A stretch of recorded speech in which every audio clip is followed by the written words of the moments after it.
Update. Would I be the a-hole for refusing to babysit my boyfriend's daughter while her mother gets chemotherapy? Original post. I'm very angry at the moment, so forgive any mistakes. My boyfriend, male mid-30s, has a daughter, Gina, 10, with his ex-wife, Tess. And the ex-wife is fighting a very aggressive form of brain cancer. Now, a bit of backstory. Tess and I never did get on well. I met my boyfriend while he was in the process of getting divorced, and I think she's always thought we had an affair long before then. She hates me a lot, and so does Gina. I've been called a homewrecker, a slut, and other nice things ever since I first met them. Now, my boyfriend is usually very quick to shut down their BS, but he adores his daughter and still cares about his ex-wife as they've been together 15 years and been friends since their childhood. Ever since the diagnosis, he's been the one driving ex-wife to medical appointments and such, and has asked me the favor to look after his daughter while he's with Tess. He knows what a huge favor it is, and has thanked me profusely every time, and I know how much he needs my help. But everything went downhill a few hours ago when I was asked to bring Gina back to her mother's house. Tess started saying I must be glad she's dying, because I can keep boyfriend to myself now. She said I must be happy because now I get to keep her daughter and pretend she's mine. She said a lot of ugly things as well, and boyfriend didn't do anything to correct her. I stayed really quiet because, to be frank, I was incredibly shocked. Still am, to be honest. When we got home, I lost it with him and told him I wouldn't keep his daughter any longer. Not if he allowed Tess to talk to me in such a manner. He said I'd be a huge a-hole if I went through with this because Tess has just found she's only got few weeks left, and not the months she'd previously thought. Is he right? Would I be the a-hole if I stopped babysitting his daughter? Now for the top comments before reading the updates. Oh boy, you're in a difficult situation for sure. Do you love this man? You know that with this man comes his child, right? And how you behave now will determine how his child responds to you in the future. Presuming you want a future with your boyfriend after this. You are not obligated to sit and take crap, no matter where it is coming from. Do you understand though, this likely isn't a real her. She's literally grappling with life and death, not to mention a likely mind/mood-altering brain tumor that could have been there for years. And the amount of pain she must be in emotionally, knowing she won't be there for her daughter must be driving her crazy. Ever seen the movie Stepmom? This is your choice though. You don't have to take it. You would not be the a-hole to step away altogether. Just don't expect to stay in that relationship if you refuse to watch his daughter. This feels like a deal breaker for you both. I only want to add that it appears she was disrespectful to Opie before the diagnosis. This should be in highlights. It's unfortunate terminal illness does not make patients saints. More of her true self showed us all. But seriously, Opie, you will never be happy with this man. Gina won't let you. Move on. I understand that both Tess and Gina and even the ex-husband are hurting. Brain cancer is a terrible condition. However, Tess did not like Opie before the disease, and she made that clear in what she said. Gina at 10 will equate being nice to Opie as being disloyal to her mom. Gina at 10, losing her mom, should be first in her father's life for many years to come. That is why for the peace of everyone and for a happier life, Opie should move on. There are no a-holes here. This is so far above AITA's pay grade. A dying mother lashing out at the most convenient target. And brain cancer? This is 100% affecting her ability to filter and regulate what she says.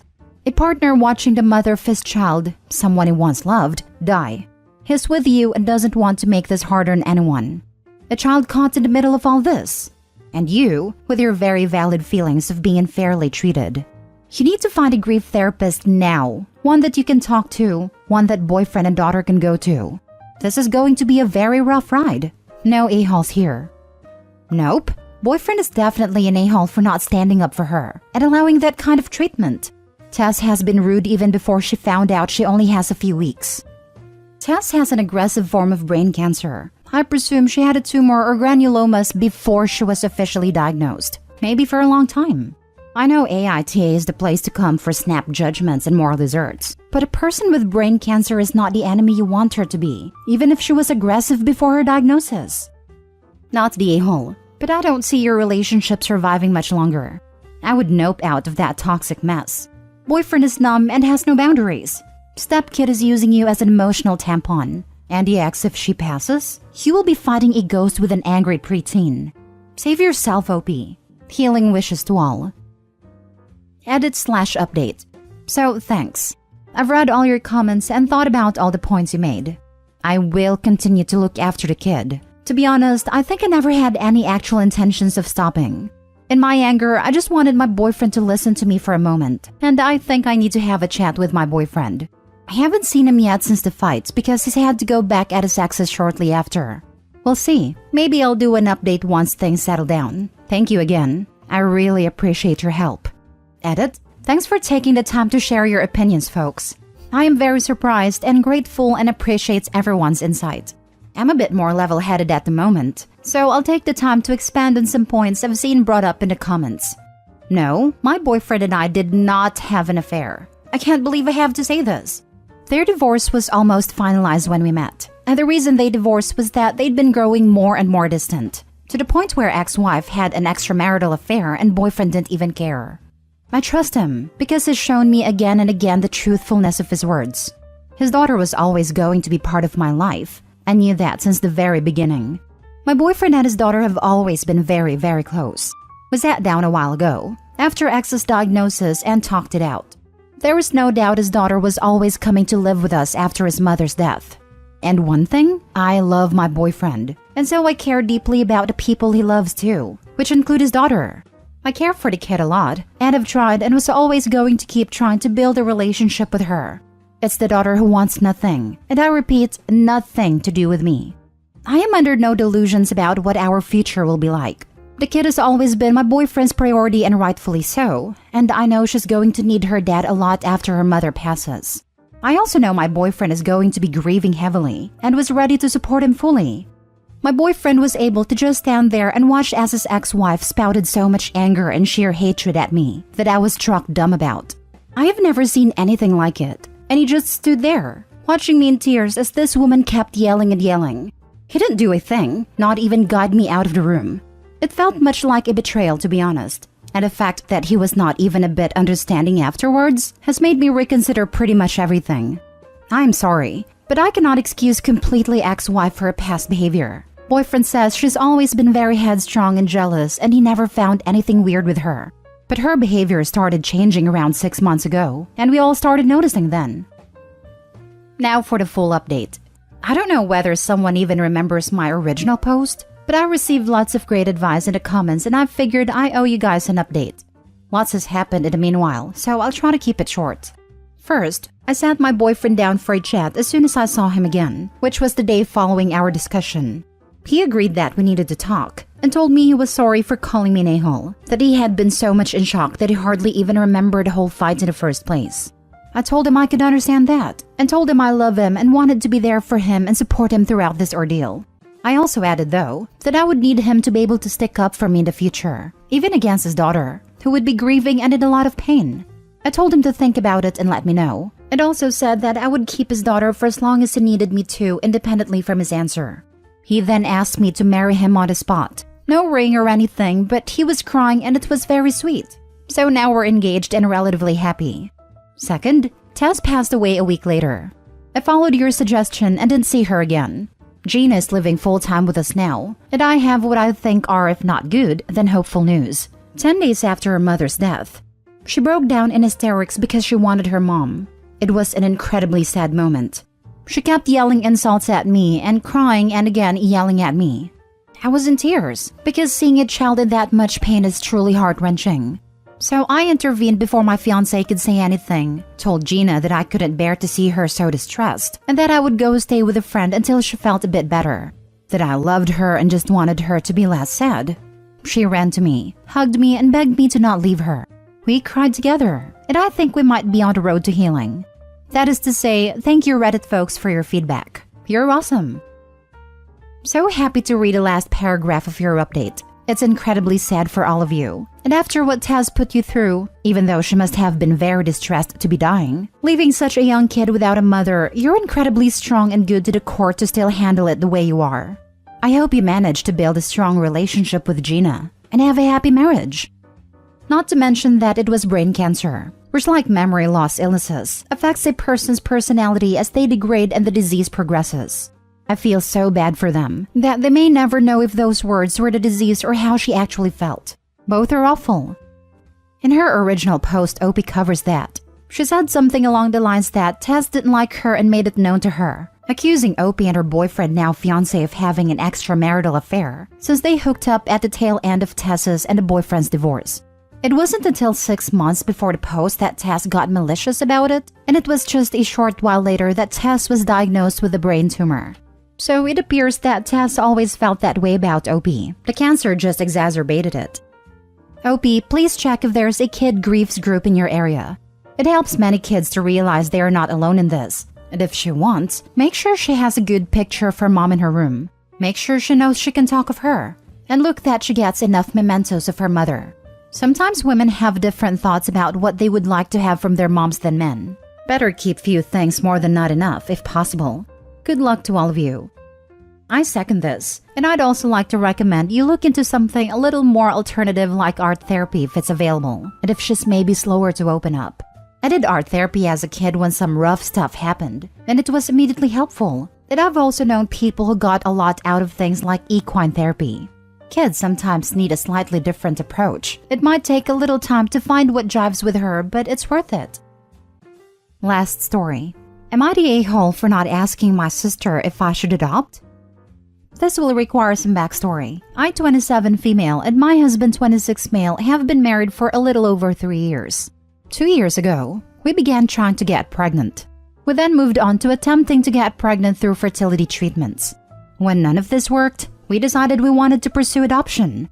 All my husband's siblings are adopted, and it was something we had been thinking about pursuing even before our fertility issues, but now it seemed like the best route for us to pursue.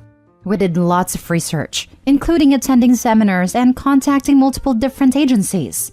We ended up deciding on an agency we liked. Since then, we have been going through the home study process and beginning stages of joining the agency, and recently we reached the final stage before we can begin the matching process. Throughout all this, my parents and sisters have been supportive, but clearly aren't sure how to talk to me about it. I have tried not to overwhelm conversations with talking about it, but it is a huge part of my life at the moment. Though I have tried to be especially sensitive to one of my older sisters who is infertile, as I know she has struggled in the past. Well, over the last few months, I haven't heard from this sister at all. She's known for being hard to get in contact with, so I tried not to read into it too much. But I was aware she was talking to my parents and our other sister. I finally heard from her yesterday when she called me. During the call, she expressed that it is hard to hear about the adoption stuff, which I understand, but then she started telling me that she and my other sister have been frustrated, that they were not asked for their opinions before we started the adoption process. She then proceeded to say we always come to just tell them what we are doing and already have our minds made up, so they feel they can't share their thoughts and things. She went on to question whether we understand how much harder raising an adopted child is, rather than one you give birth to, and asking if we aren't too young to be doing this. I was honestly shocked to hear all this. I have never had a type of relationship with my sisters where I go to them for advice. So hearing that they don't understand why they weren't part of my decision process made no sense to me. So am I the a-hole for not asking their opinion? Extra context. My sister's husband is adopted and struggles greatly with it. They're considering going through adoption themselves one day though, so to be clear, they are not against adoption.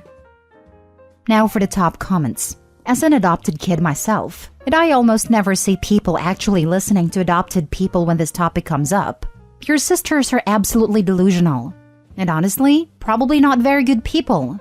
I 100% believe someone who would treat an adopted kid differently than a bio kid, and that's what she's saying, is a trash person. Not the a-hole. And look into the kid's book The Day You Were Born by Jamie Lee Curtis.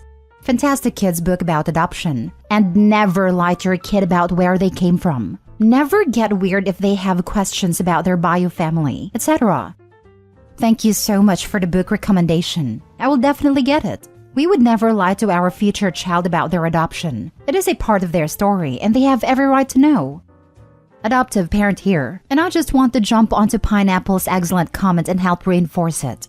If you adopt those who are going to be your kids and they'll have their own story, it's hugely important that they are brought up knowing that story too. As you go through the process, look into whether you have pediatricians in your area who specialize in adoption medicine. Ours did, and was an excellent source of support and referrals to other specialists and therapists when our kids were growing up. Not the a-hole. If, when, and how you and your partner decide to grow your family is 100% up to you and your partner. Other people can have, and I suppose share their opinions on your choices, but you are in no way obligated to seek out their opinions or factor their opinions into your decision. I'm not sure why your sister is taking your decision so personally, but what she's saying to you does not really make sense. And I would not take what the sister said about your other sister agreeing with her at face value. No matter if/when/how you grow your family, people are going to have thoughts about it. Anyone who is obnoxious or pushy about it, feel free to distance yourself from them. But if there are people butting in that you want to maintain contact with, you need to set boundaries. First time someone questions your decision, I hear your concerns and understand that you may have a difference of opinion on this matter. However, husband and I have made this decision together, and we are not interested in debating the matter with others. We do not need you to support or agree with our decision, but we do need you to accept that it is our decision to make. If you don't want to be included in updates as we move forward, we will respect that. Second time they question your decision, you made your thoughts on this clear when we last spoke about it. However, as I told you before, our decision is final, and we are not interested in debating this with others. Anytime after that, we are not going to discuss this with you. If you cannot respect our decision, we will need to keep our distance from you going forward.